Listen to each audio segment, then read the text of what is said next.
Pilkada Jakarta mulai mengerucut ke beberapa nama untuk berkontestasi. Di antaranya ialah Anies Baswedan yang lebih dulu diusung Partai Keadilan Sejahtera atau PKS. Sementara, sinyal Partai Golkar mulai menguat mengarah ke mantan Gubernur Jawa Barat yakni Ridwan Kamil yang akan maju di Pilkada Jakarta. Hal ini diperkuat dengan pernyataan Ketua Umum Partai Golkar Erlangga Hartarto dan Sekjen Partai Golkar usai Golkar menyatakan dukungannya pada Deddy Mulyadi di Pilgub Jawa Barat.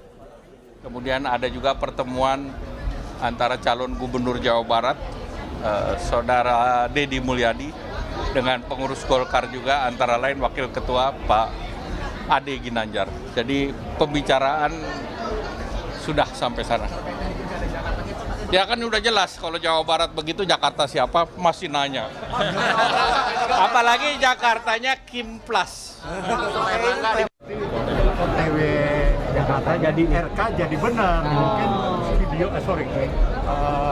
baliho dipasang lagi kali ya. Gimana? Kira-kira pengumumannya kapan, Pak? Hah? Pengumuman kapan? Karena kan dikit lagi mau. Jelas tanggal 27 sudah ada pengumuman.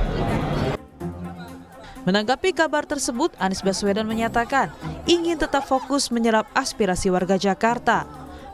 Anies menyebut, kans Ridwan Kamil maju Pilkada Jakarta tak akan menggeser fokus dirinya pada warga Jakarta. Anies menyebut, biarkan proses politik berjalan. Ini adalah tentang warga Jakarta. Ini tentang warga Jakarta yang ingin pelayanannya lebih baik, yang ingin hidupnya lebih makmur, lebih sejahtera.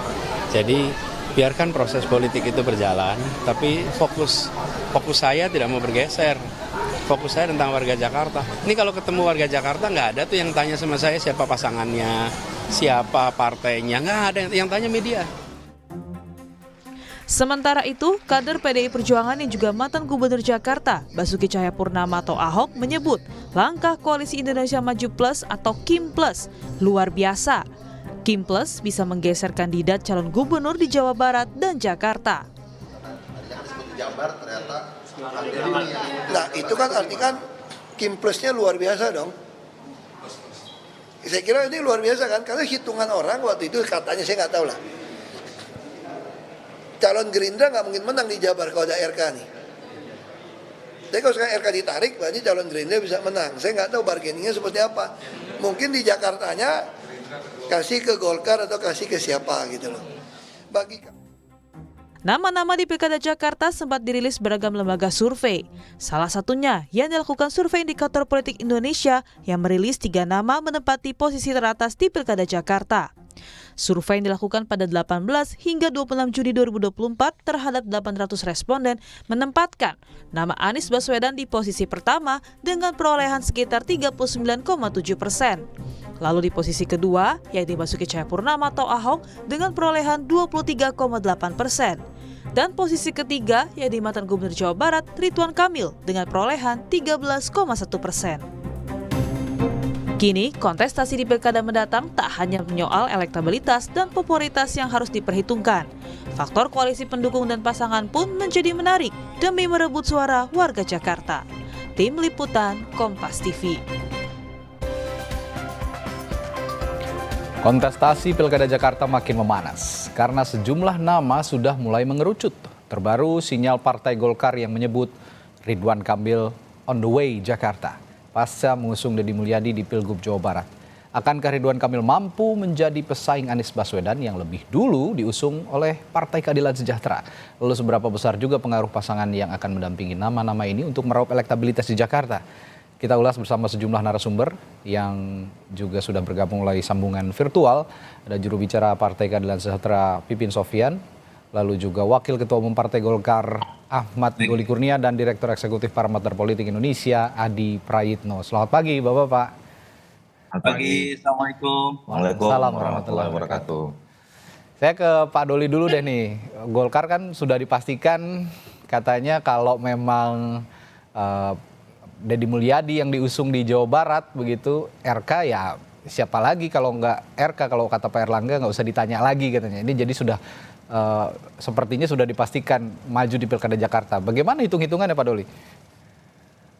Iya, tentu ini prosesnya cukup panjang ya. Artinya dalam beberapa bulan terakhir ini kan semua kita ini membicarakan tentang soal pilkada Jakarta dan Jawa Barat gitu.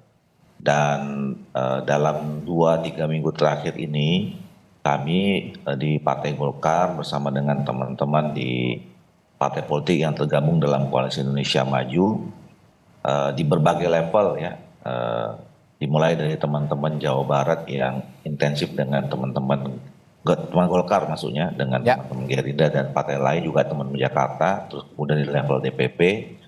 Nah, kita akhirnya menemukan formula baru ya, kalkulasi baru yang kita anggap ini menjadi kalkulasi bersama gitu. Kalau selama ini kan kita melihat atau memandang dari kalkulasi masing-masing ya, partai politik seperti partai Golkar seperti apa dan segala macam gitu. Nah, akhirnya kita ketemu yang itu tentu tetap ya, variabel pertimbangan utamanya adalah bagaimana calon-calon yang kita usung itu calon yang kemudian nanti akan berpotensi menang.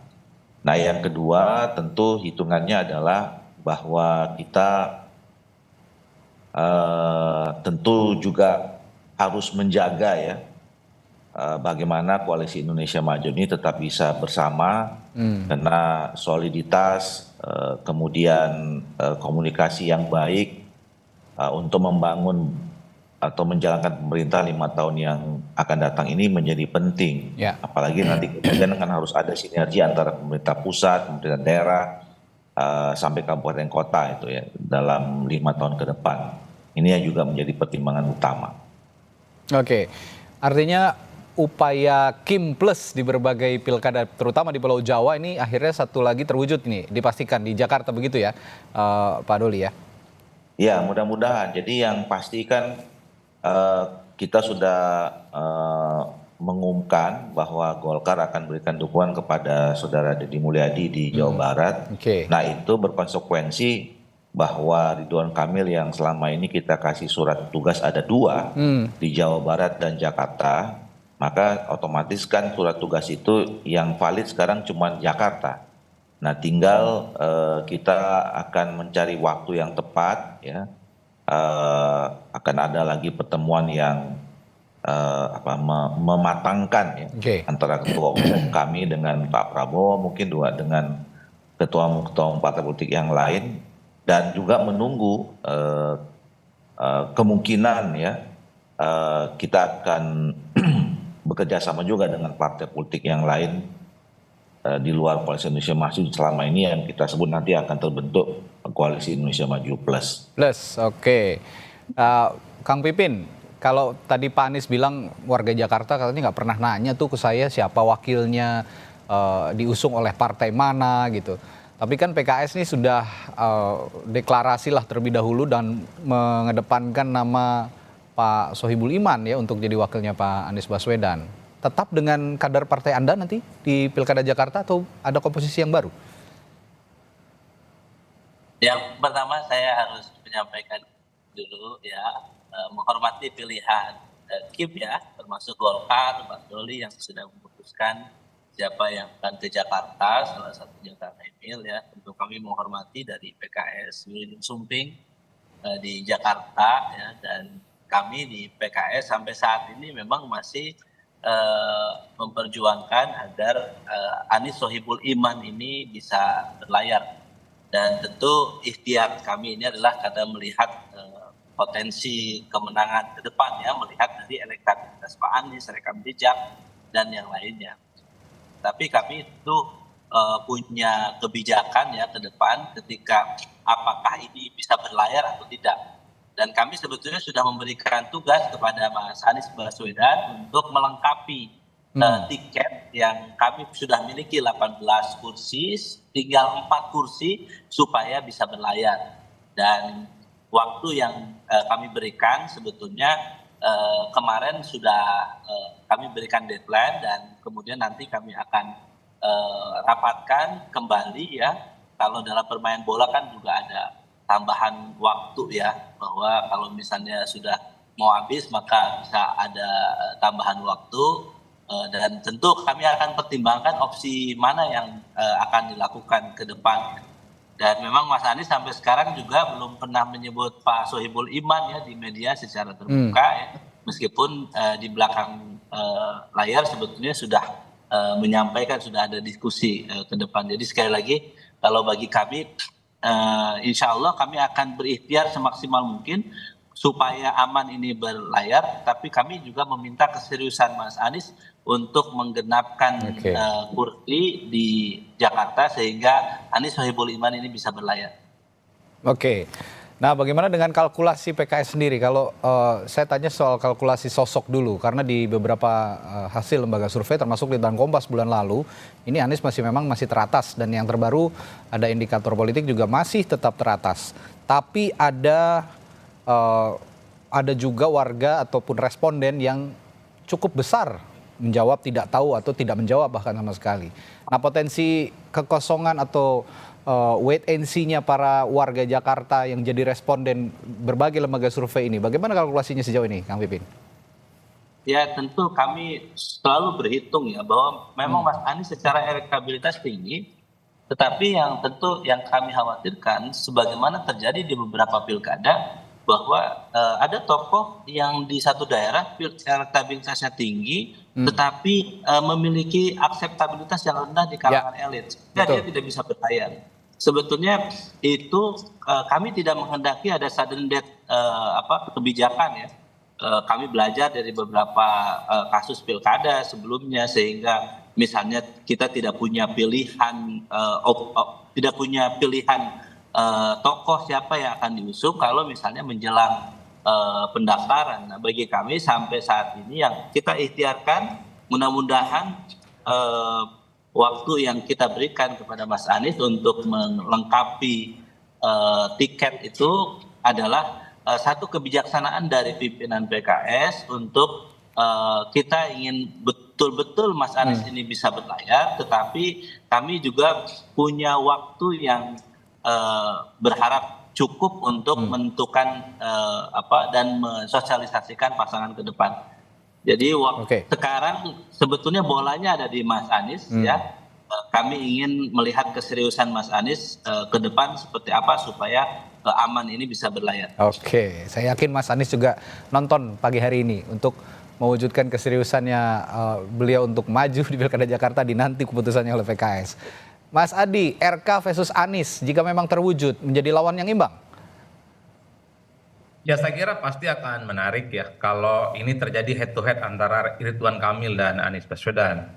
Meski kalau kita menggunakan parameter survei per hari ini Anies unggul, tapi kan ada beberapa instrumen yang saya kira masih belum bisa dimaksimalisasi dan belum dibahas secara komprehensif. Misalnya pertama soal, kalau saya menyebutnya kutukan petahana di Jakarta, Fauzi Bowo adalah petahana, dia elektabilitasnya cukup menjulang saat itu, maju kembali di Pilgub untuk yang kedua kalinya, tapi kalah dengan pasangan Jokowi dan Ahok. Begitu Ahok ya, petahana dan maju kembali di Jakarta untuk yang kedua kalinya, approval ratingnya di atas 70%, kinerjanya diapresiasi begitu banyak oleh warga Jakarta. Di survei-survei kemudian paling menjulang dibandingkan AHY dan Anies Baswedan saat itu. Tapi kita tahu bahwa hasilnya at the end of the day-nya Ahok justru kalah di putaran kedua dengan Anies Baswedan.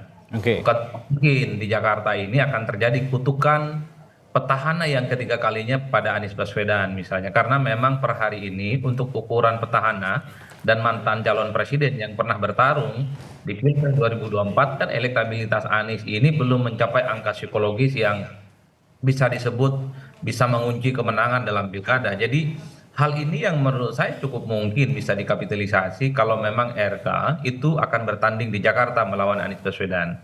Yang kedua tentu adalah instrumen soal siapa pendampingnya RK.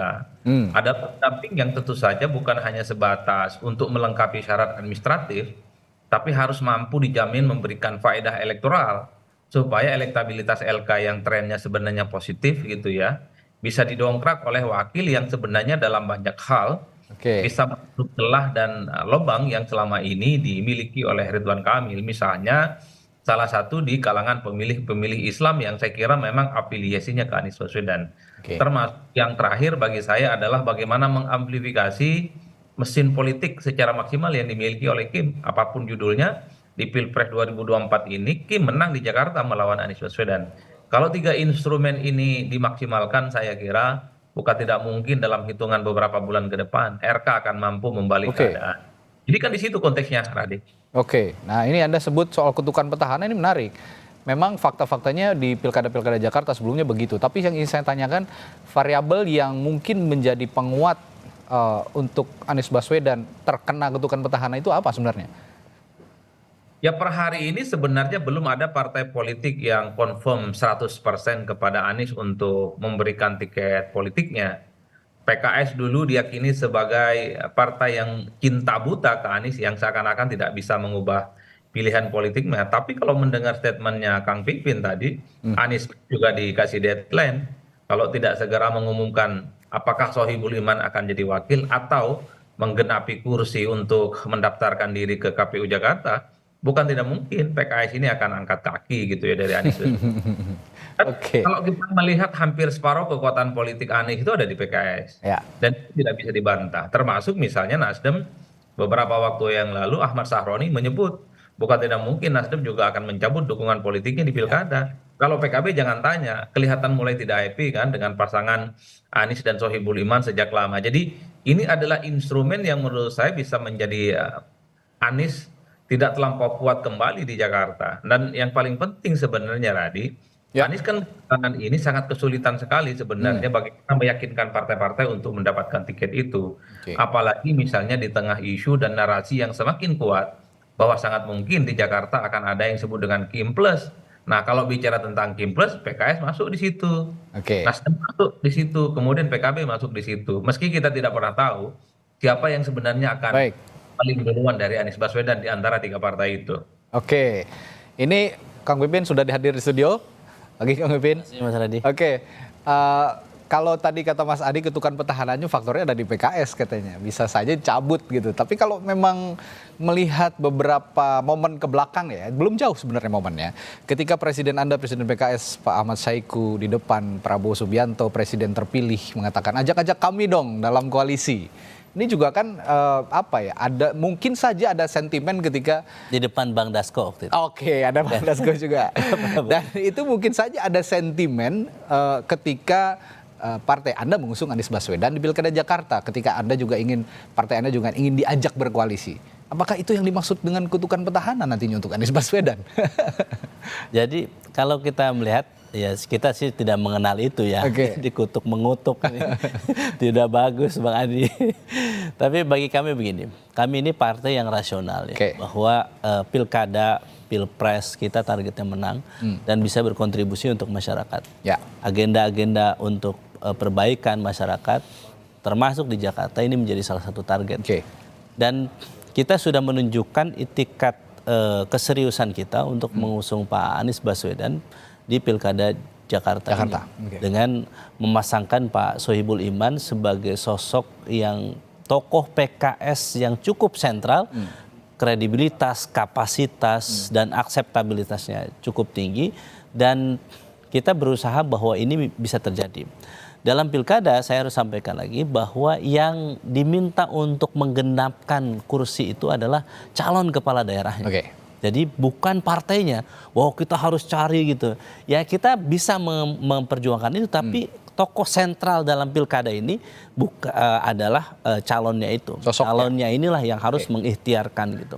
Dan makanya kalau kami sampaikan bahwa ada deadline yang kami sampaikan ke Mas Anies bahwa awal Agustus kita harus genapkan, sehingga kami tidak mau terjadi sudden death. Jadi ujung-ujung tiba-tiba kita di corner, kita tidak punya pilihan yang lain. Ini yang harus kita perhatikan bersama. Jadi keseriusan PKS untuk memperjuangkan itu sangat serius. Di sisi lain memang tawaran untuk gabung ke koalisi yang lain juga ada. Jadi kami di berbagai pilkada termasuk di Jakarta dan Jawa Barat yang berharap berkoalisi dengan PKS begitu banyak partai politik, dan kami harus menghormati itu. Dan jadi memang di dalam pilkada seseorang itu bisa masyarakat menghendakinya, tetapi ketika partai-partai tidak menghendaki bisa tidak jadi maju, dan ini sebetulnya yang kita khawatirkan. Makanya saya kira bagi masyarakat Jakarta ya, dan termasuk kader PKS simpatisan, kita akan terus mengupdate ini kepada publik bahwa day by day bagaimana keputusan pimpinan PKS ya untuk mengusung Pak Anies dan Pak Sohibul Iman kira-kira bisa berlayar atau tidak. Kemudian kami juga sudah menyampaikan bahwa apakah nanti Mas Anies bawa Nasdem, PKB atau PDIP gitu. Kami serahkan kepada beliau karena memang pilkada ini kan banyak, ada 500 sekian pilkada begitu ya, dan kami tidak mungkin membicarakan setiap calon untuk kami mintakan dukungan dari partai-partai yang lain. Jadi saya kira bagi kami ikhtiar kami akan usahakan semaksimal mungkin, tetapi kami juga punya deadline ya yang harus kami sampaikan, dan tentu nanti kebijaksanaan pimpinan PKS memutuskan apakah ini akan berlanjut atau kami melihat opsi lain ke depan yang memungkinkan, karena hubungan dengan Mas Ridwan Kamil, Kang Emil juga baik, hubungan dengan Mas Anies juga baik, hubungan dengan berbagai pihak juga baik. Apa deadline-nya Kang Pipin? Ya saya kira awal Agustus ini sudah diberikan, tapi nanti kan pimpinan tentu bijaksana melihat nanti apa masih mungkin atau tidak. Kami juga harus bicarakan tadi bagaimana ikhtiar Mas Anies untuk memboyong partai lain supaya ini menggenapi apakah sudah maksimal atau tidak begitu. Oke, jadi kalau saya tangkap ini kasarnya PKS tidak mau membiarkan Anies Baswedan berselancar sendiri begitu kira-kira. Dan PKS ingin ada pagar yang jelas, batas yang jelas, sehingga deadline itu telah diberikan kepada Anies Baswedan untuk menentukan siapa pendampingnya nanti. Meskipun Anies sendiri mengatakan bahwa tidak ada masyarakat Jakarta yang menanyakan wakil nanti siapa begitu ya, wakil saya nanti siapa. Nah, saya balik lagi ke Ridwan Kamil kalau begitu, Pak Doli. Kalau memang jadi Ridwan Kamil di Jakarta, ini Anda melihatnya menjadi lawan yang sepadan untuk Anies Baswedan, tapi jangan dijawab dulu ya Pak Doli, saya akan tanyakan ini kepada Anda setelah jeda di Sapa Indonesia Pagi. Tetaplah bersama kami.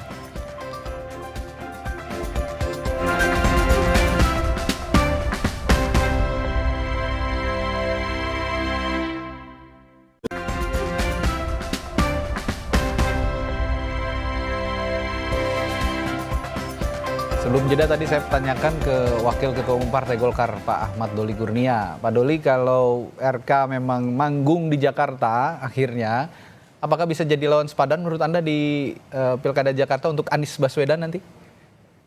Ya, tentu pada saat kita memutuskan siapa yang akan kita endorse, siapa yang kita dorong atau kita calonkan ya untuk menjadi calon di satu daerah, itu juga sudah melalui perhitungan yang cukup matang ya, untuk bagaimana supaya memang di daerah itu calon kita ini kompetitif dan punya potensi menang.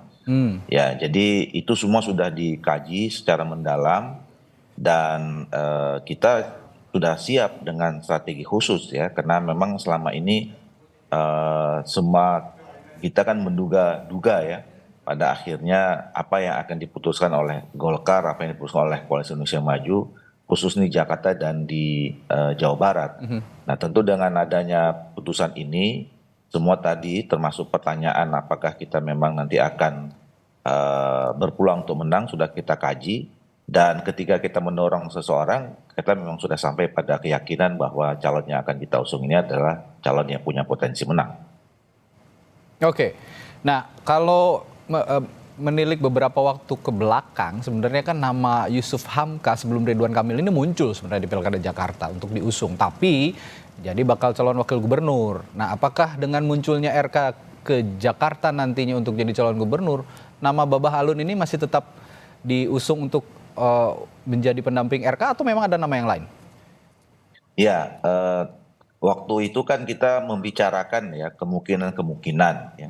Jadi saya pun waktu itu mendorong ya, kita mencoba dalam sisa waktu sekitar waktu itu kan ada 40 harian lagi ya, kita membuka berbagai opsi ya supaya kita bisa punya perspektif yang lain, perspektif yang lebih kaya ya untuk menilai mana nanti pada akhirnya keputusan yang paling ideal ya, yang paling baik dalam rangka untuk tadi itu, salah satunya adalah untuk memenuhi potensi kemenangan. Nah, makanya waktu itu kita mendorong dimunculkan beberapa nama, termasuk opsi-opsi siapa yang akan menjadi calon wakil gubernur. Makanya lah kemudian muncul nama Pak Yusuf Hamka yang waktu itu adalah pembicaraan ketika Pak Kaisang dimunculkan juga namanya sebagai calon gubernur waktu itu Jakarta. Nah, jadi sekarang ini kan kita kembali pada pembicaraan siapa calon gubernurnya. Jadi kita belum sampai pembicaraan siapa yang nanti akan mendampingi kalau secara resmi dalam 1 atau 2 beberapa hari ini kita memutuskan Ridwan Kamil sebagai calon gubernurnya. Nah, ini nanti akan juga menjadi salah satu pembicaraan dengan teman-teman koalisi. Ya, tentu pasti core-nya adalah teman-teman Koalisi Indonesia Maju, dan apalagi kalau kemudian nanti ada partai-partai politik yang kemudian berkenan bekerja sama dengan Koalisi Indonesia Maju, yang kita nanti akan sebut sebagai Koalisi Indonesia Maju Plus itu. Nah, ini plusnya ini Pak Doli, saya juga akan tanyakan plusnya ini siapa? Ya, plusnya itu terbuka, karena dalam proses perjalanannya kan kami ya sebetulnya Koalisi Indonesia Maju ini adalah koalisi koalisi partai politik yang inklusif, yang terbuka. Sama juga dulu sebelum Pilpres kan kami membuka diri siapa saja yang ingin ya bekerja sama, partai politik yang merasa punya visi dan pandangan yang sama untuk Indonesia pada saat itu, dan sekarang tentu untuk pembangunan di Jakarta kami menerimanya dengan tangan terbuka. Jadi siapa saja kalau Kang Pipin ya mau ingin bersama dengan PKS ingin bergabung, kemudian partai politik yang lain juga ingin bersama-sama gitu, kami dengan senang hati menerima dengan tangan terbuka. Oke, jangan-jangan plusnya ini PKS. Gimana nih Mas Adi, siapa plusnya kira-kira untuk Kim yang cocok untuk mengusung RK di Jakarta? Saya sebenarnya tidak terlampau paham urusan begitu ya, Mas. Pemain para dewa-dewa. Seperti yang disampaikan oleh sejumlah elit partai. Tapi secara prinsip begini, per hari ini sebenarnya Pak Erlangga itu tidak pernah menyebut RK itu akan ke Jakarta. Ini statement beliau itu hanya sebatas mengusung Deddy Mulyadi di Jakarta atau mendukung Jakarta. Kenapa ini tidak bisa dipastikan hitam dan putihnya? Karena kan peta politik kita itu kan dinamis day to day-nya ya. Dulu memang kita pernah mendengar nama Zaki Iskandar untuk bisa diusung. Muncul kemudian ada nama Erwin Aksa. Setelah itu juga muncul nama Babah Alun. Sekalipun konteksnya agak beda dengan RK.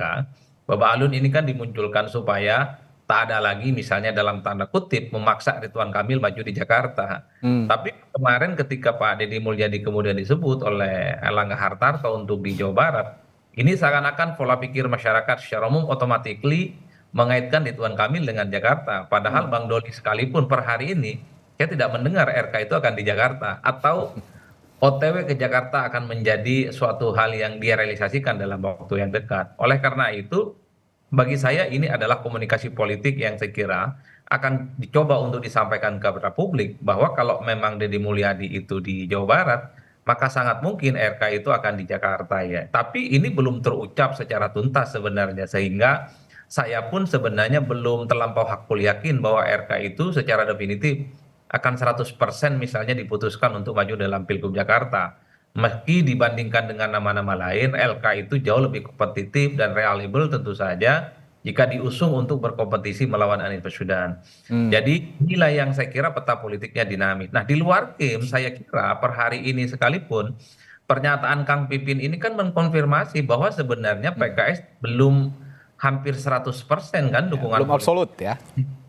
Ya karena memang ada sudden death yang kemudian coba untuk diberikan. Selama ini kan Anies ini ada kesan berada di zona nyaman. Jadi partai-partai lah yang menghubungi Anies Baswedan tanpa berusaha misalnya untuk mencari tiket. Nasdem datang, PKS datang, PKB kemudian dulu memberikan dukungan, nyaman jadi Anies Baswedan bukan kader partai tanpa ada upaya-upaya usaha yang keras untuk meyakinkan partai. PKS sepertinya mengubah pola komunikasinya ke Anies. Jadi Pak Anies tolong carikan partai penggenap, jangan PKS lah yang kemudian sibuk menjadi partai lain supaya bisa berlabuh di Jakarta. Ini kan model komunikasi yang relatif baru yang saya kira sepertinya PKS sudah mulai mencoba untuk mempertimbangkan godaan-godaan lain dari kubu Kim ya. Apalagi godaannya ini kan angin surga semua. Oke. Nah, ditawarin jadi wakil, saya kira ini menjadi penting. Soal kutukan petahana, salah satunya variabelnya di PKS. Kalau PKS misalnya angkat kaki dari Anies, ya hampir bisa dipastikan kekuatan politik Anies itu bisa berkurang di Jakarta. Ini yang saya kira menjadi penting sebenarnya ke depan akan kita lihat ya. Karena memang Radi kita tidak pernah tahu bagaimana konfigurasi politik yang secara realistis ya. Karena kalau kita melihat rata-rata dari jauh, saya pun juga benarnya termasuk kaget ya kalau kemudian Golkar mengusung Deddy Mulyadi di Jakarta dan kemudian merelakan Ridwan Kamil di Jawa Barat, di Jakarta maksud saya, dan Deddy Mulyadi di Jawa Barat. Kenapa begitu? Kalau RK di Jawa Barat ya, kalau saya selalu mengatakan tidur aja bisa menang gitu RK. Oke. Pindah ke Jakarta kalau lawannya Anies ya tentu memang harus kerja keras. Karena apapun Anies itu adalah sosok yang per hari ini memang penetrasinya cukup kuat dan solid. Jadi pakai skenario apapun kalau kita membaca angka-angka survei memang harus butuh kepekerjaan yang sangat ekstra, maksimalisasi mesin politiknya Kim, wakil pendampingnya RK itu adalah orang yang bisa merobek kekuatan politiknya Anies, dan yang paling penting jangan sekali bikin blunder yang kemudian membuat bagaimana resultante bangunan-bangunan opini itu yang justru bisa merugikan Ridwan Kamil.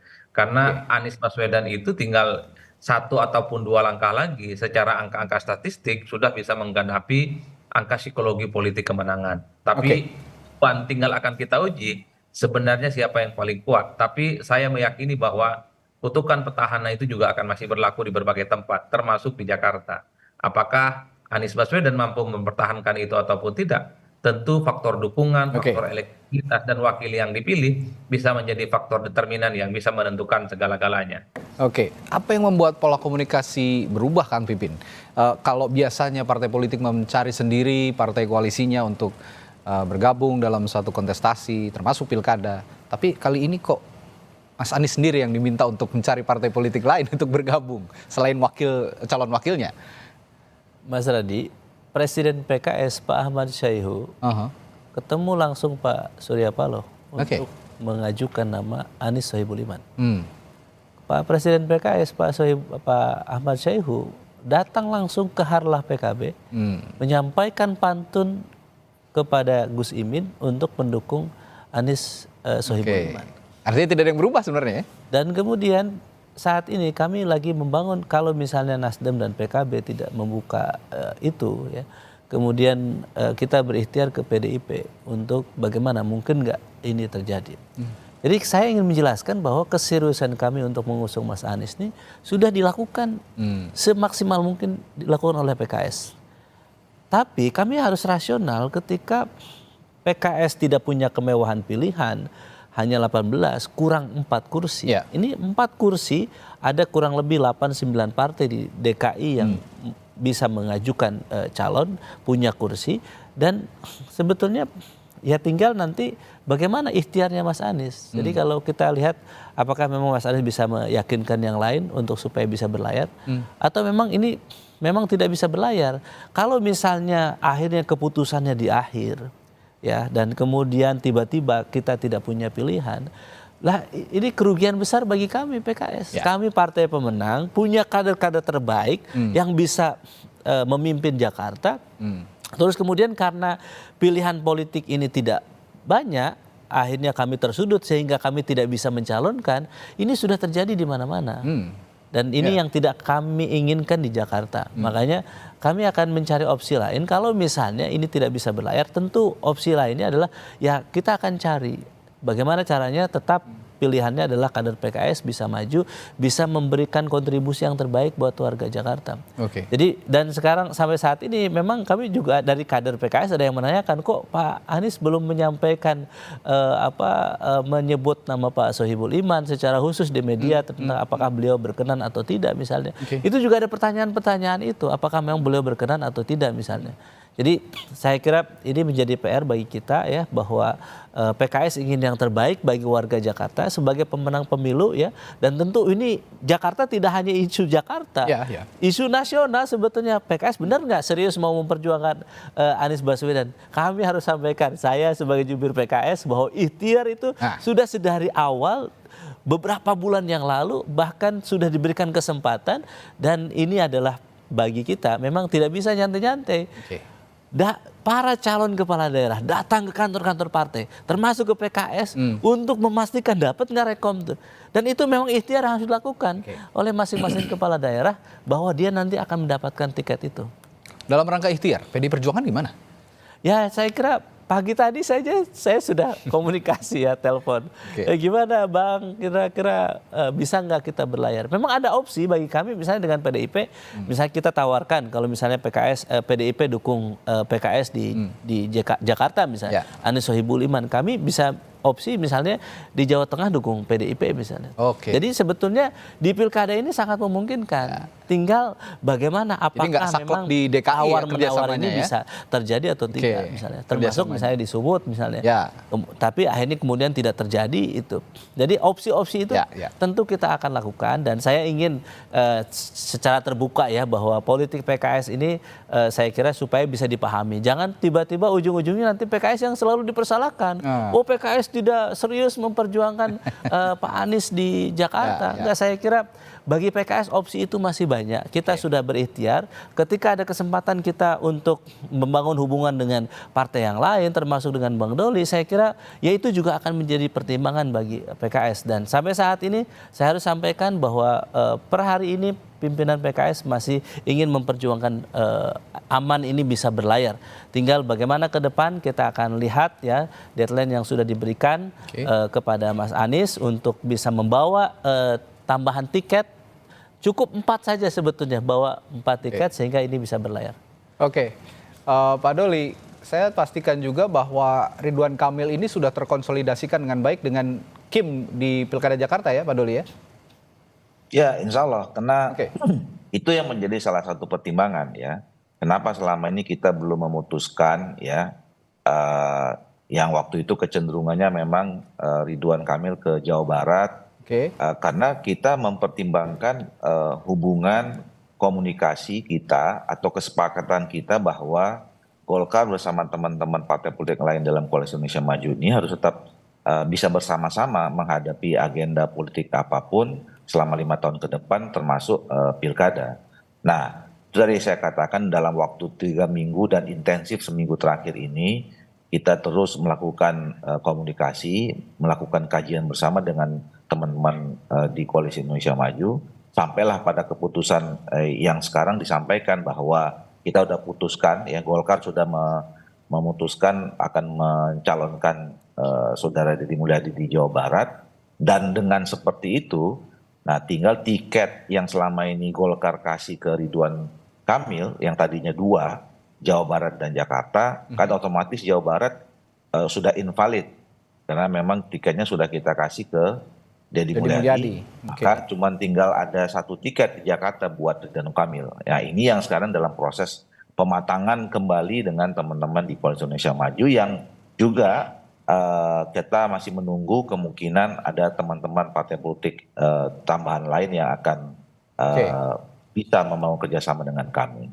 Pendamping potensialnya siapa, Pak Doli?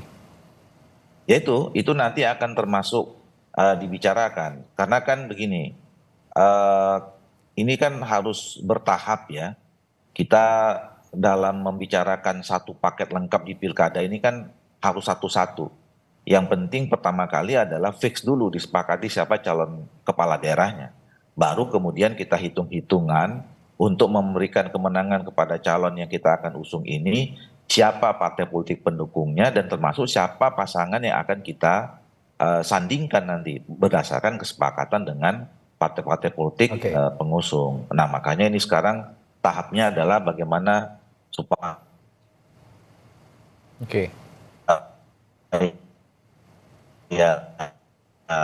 nama Ridwan Kamil ini Koalisi Indonesia Maju Plus. Kita sama-sama bicarakan siapa yang akan mendampingi Saudara Ridwan Kamil. Baik. Terakhir 2 pertanyaan pamungkas untuk Adi Prayitno, Mas Adi. Siapa yang ideal kira-kira untuk mendampingi Ridwan Kamil nanti misalnya pun maju di Jakarta, dan juga Anies Baswedan? Dan 1 nama lagi, pertanyaan kedua adalah bagaimana dengan PDI Perjuangan dan sosok Ahok di Pilkada Jakarta? Ya, kalau membaca simulasi Ridwan Kamil bisa dengan babah alun. Kuncinya kan disepakati atau tidak dengan partai-partai yang ada di Kim. Atau skenario yang kedua yaitu Kim Plus. Ridwan Kamil dengan Ahmad Syaihu atau Sohibul Iman. Tergantung Kang Pipin ini siapa kadernya yang akan disorongkan. Untuk memenuhi Kim Plus ya. Kalau PKS yang kemudian angkat kaki bisa berpisah dengan Anies Baswedan, kan hampir bisa dipastikan 20-40% kekuatan politik Anies itu ya bisa beralih ke Ridwan Kamil dan kekuatan Kim, Mas. Lalu bagaimana dengan PDIP? Tergantung siapa yang serius akan mengusung Anies nanti. Karena kalau partai-partai satu persatu misalnya meninggalkan Anies Baswedan, PKS cabut, Nasdem cabut, ya pertanyaannya siapa yang akan serius untuk mengusung Anies Baswedan maju di Jakarta. Tapi per hari ini memang saya masih melihat PKS ini serius dengan Pak Anies Baswedan ya. Kalau untuk PKB dan Nasdem misalnya angkat kaki, dengan catatan iman politik PKS ini terus dengan Anies Baswedan, nggak ada pilihan lain. PDIP adalah pilihan yang harus disepakati. Meski kita tidak akan pernah tahu bagaimana narasi politik yang akan dibangun, baik oleh PDIP dan PKS, karena memang kedua partai ini ketika bicara dengan konstituennya, tentu bukan perkara yang mudah. Ada dalil yang kemudian agak sedikit dimodifikasi, ini kan bainas sama wal lubang sumur, Mas. Jadi bagaikan langit dan lubang sumur yang saya kira memang jarak antara pemilih di bawah itu agak sulit memang untuk disatukan satu sama yang lain. Terutama basis konstituen PDIP dengan Anies yang per hari ini saya kira belum sepenuhnya melakukan perdamaian politik secara terbuka. Kan per hari ini kalau saya mau jujur sebenarnya hanya PKS yang sepertinya agak ngotot untuk terus memujukkan Ridwan Kamil. Kalau PKB dan Nasdem hengkang ya tidak boleh tidak. PDIP harus ada jawabannya untuk dijadikan sebagai partner koalisi. Jadi 2 atau 3 poros singkat saja, Mas Adi. 2 sepertinya, Mas, kalau sudah tetap 2 ya. Ini sepertinya 2 akan terjadi head to head. Oke.